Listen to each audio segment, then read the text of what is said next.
Pak më parë ju e pa të vizator këtë planimetri të parkut kombëtar të Divjakës, për të cilin do të thot dy fjalë si hyrje historiani Gjika dhe ne do të vijojmë më tej. Parku kombëtar i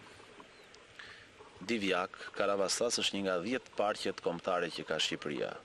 Është një park kombëtar me një sipërfaqe prej afërsisht 1300 kilometër katror. Është një nga parqet më origjinale sepse përmban një rrip ranor, përmban një lagun që është laguna e Karavastas me një sipërfaqe prej 48 km katror, pyllin halor më të madhi në Ballkanin Perëndimor dhe njësër vend banimesh rurale përreth tij, të cilat, siç e tha dhe ju pak më parë, bartin vlera ekonomike, shoqërore dhe kulturore. Këtu jemi në një nga zonat më të çuditshme të fushës së Myzetjes, një zonë që e ka ruajtur një identitet të veçantë, sepse deri përpara shumë vitesh ajo ka qenë një zonë e izoluar, siç e tregon dhe relievi, të cilën mund ta shpjegojmë edhe nëpërmjet kësaj harte, që nga ana vizuale krijon do t'ju krijoj teleshikuesve një ide vërtet të bukur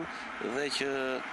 do të ndiqet me interes prej tyre. Unë propozoj që të afrohemi dhe të shpjegojmë diçka me sa të na krijohet mundësia në këtë plan vendosje. Siç e shikojmë edhe nga plan vendosja, me ngjyrë bojqelli, kemi meandrat, kemi kthesat e lumit Shkumbin,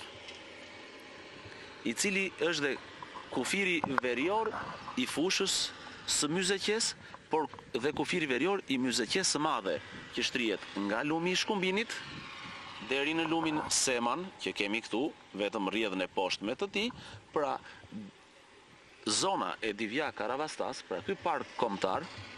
nga më të rëndësishmit në vendin ton, shtrihet në pjesën perëndimore të Myzetjes së madhe, pra të asaj Myzetje që shtrihet nga Shkumbini në veri deri në lumin Seman në jug. Divjaka, siç e thash pak më parë, ka qenë e izoluar nga pjesët e tjera të vendit, sepse në jug të saj lumi Seman, që e kufizonte dhe që ka qenë një pengesë për transportin dhe komunikacionin në kohët e shkuara, flasim përpara 70 ose 80 ose 100 vjetësh. Nga pjesa lindore e Divjakës ndodhen kodrat që nisin nga Gradishta, Gërmenji dhe mbyllen